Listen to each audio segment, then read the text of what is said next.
Hello everyone! Welcome back sa aming YouTube channel po.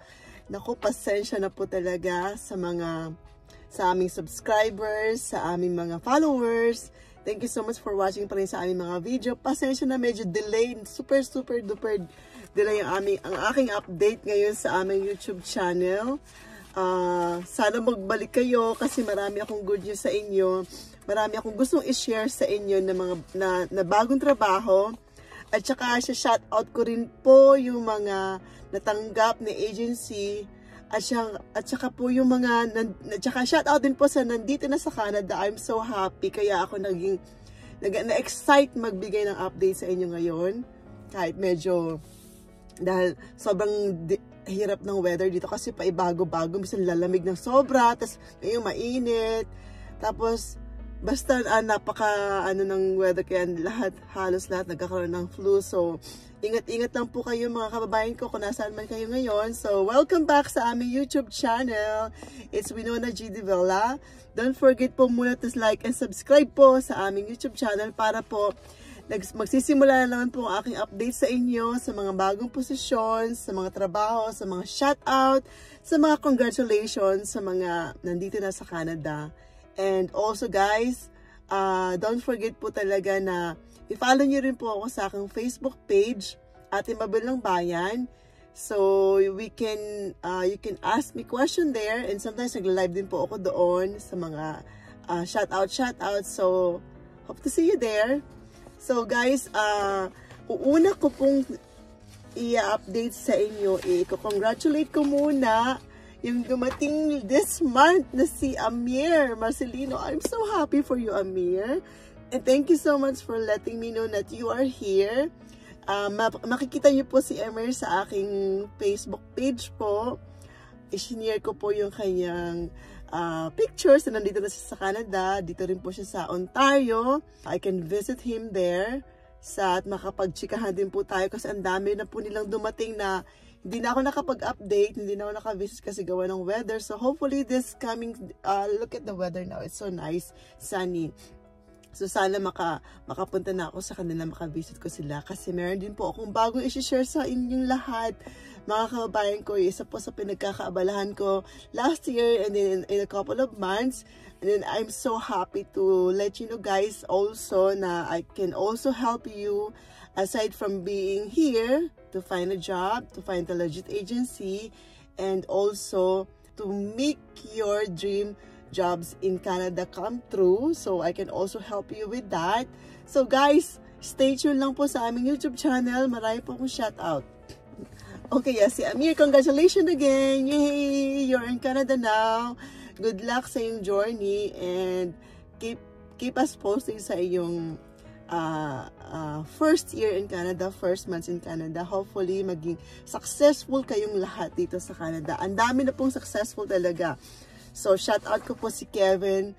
Successful na po at mayroon siyang second baby coming. Shout out sa iyo, Kev. Okay lang ba yung shout out na baby coming soon? Congratulations sa inyong dalawa. And, yan. So, guys, ito po ang napili ni agency na mga candidates na mag-move forward sa position po ng automotive service technicians. Si Alan Dakutan po. Shout out sa iyo, Alan. Hopefully, sana nakatanggap kayo ng email from the agency. Send me a message sa aking page, Facebook page para po makapag-usap tayo, okay? Or add me follow me sa aking Facebook page, okay? And also, another one, shout out si Tomasito Vidalio. Napili po siya ng agency na mag-move forward po sa position as packer sa manufacturing po dito sa Canada. So, hopefully, makatanggap na rin po siya ng email. Shout out sa iyo, Tomasito Vidalio. Message me sa aking Facebook page or, yeah, shout out sa iyo. And let me know kung may email ka na o kung wala pa para makapag-follow tayo sa agency. So, share ko lang po sa inyo guys na I can also help you with your financial investment. I can also help you to settle in Canada. Kaya gusto ko rin po i-share sa aking mga mga candidates na nandito na po sa Canada, sana mapaunlakan niyo po ako na mag-share ulit sa inyo na isa pang oportunidad for you guys para po makapag-save kayo, makapag-start kayo ng inyong financial savings, investment, ganyan po. So, sana mapaunlakan niyo po ako na makapag-share, makapag-present po sa inyo. So, at least at a little $6 a day or $3 a day na masasave mo, that will benefit big in their future, in their education, sa lahat kung saan nila pwedeng gamitin ang investment na yun o saan nila pwedeng gamitin ang perang na ipon nyo para sa inyong anak. So, as a little of $3 or $6 a day, you can save big in your kids' future and also as well as for your retirement. So, yan. So, shout out po sa mga nandito na. Sana mapaunlakan nyo po ako sa aking pwedeng i-share ulit sa inyo na isang oportunidad na para po makapag-settle kayo, makapag-save kayo. Kasi napakalaking tulong po talaga ito sa inyong future, sa inyong retirement, sa inyong mga anak. So, yon. So, yeah, thank you so much. Hopefully, na maging successful din po kayo. So, yeah. So, new position for you guys is transport refrigerator mechanic. So, another new position na ino-offer na agency. Guys, alam niyo kung magkano po ang sweldo nito. Tumataginting lang po na nagsisimula siya sa pinakamababang sweldo lang po nito. Hindi, pero napaka-rare na po nung mga company nag-hire na itong sweldo. So, ang pinakababa, 31.71 per hour po yon. So, nagre-range po siya sa 31 to 58.56 per hour po ang sweldo nyo sa position na ito. So, tadan! So, sa mga gusto mag-apply, pag-usapan po natin kung saan at kung ano ang inyong dapat na ihanda sa inyong application. So, una po, kailangan nyo po at least completion of high school or equivalent po. Meron kayong valid driver's license. And also, kailangan po meron kayong certification na accredited or related to this job position. Of course, kailangan po ng experience. Experience is an asset po for this position. So, yan po, from the word transport refrigerator mechanic, transport so you travel kung saan po may mga dapat kayong ayusin na mga appliances o refrigerator na kailangan yung gawin. So, repair minor and major issues of refrigeration and ability to diagnose problems with the units which is include but not limited to AOM software, ability to download microprocessor and ability to read downloads po. And so, marami po mga mechanics na pwede niyong alamin kung ano yung dapat yung gawin. Pero guys, kung kayo po may experience sa trabahong ito, madali nyo na pong masundan lahat ang requirements. Basta, when you create your resume, make sure to put your full job description, yung anong ginagawa nyo as a position na ito. Kailangan po kasi very proficient, proper use, and yung ability nyo po is naka-specified po doon sa inyong resume.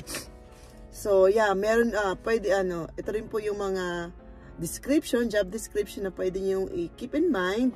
So, general repairs on trucks, coolant system, fuel system, electrical system, drivetrain, brake suspensions, perform cab air condition maintenance and repair which include proper use of air conditioning recovery machine. So, yan po, ang daming mga details.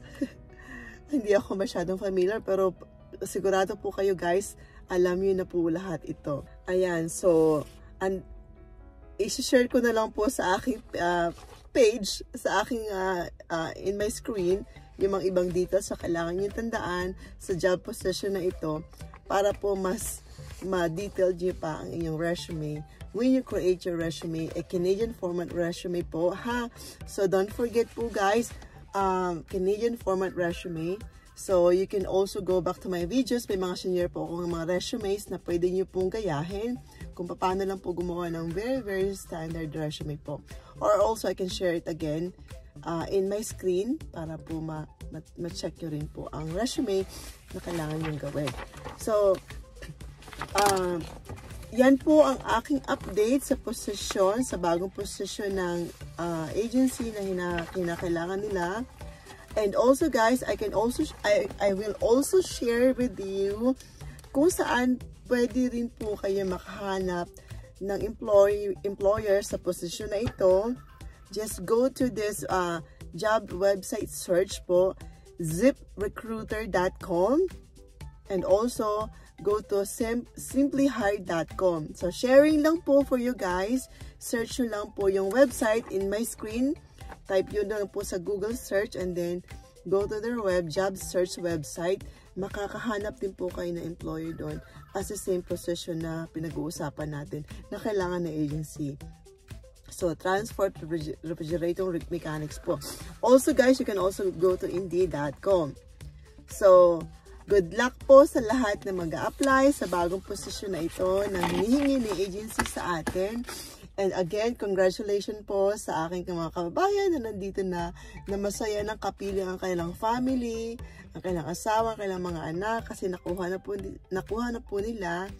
So guys, yung mga in Canada applicants po, may mga sinishare po ko ng mga agency at saka job website sa aking Facebook page po.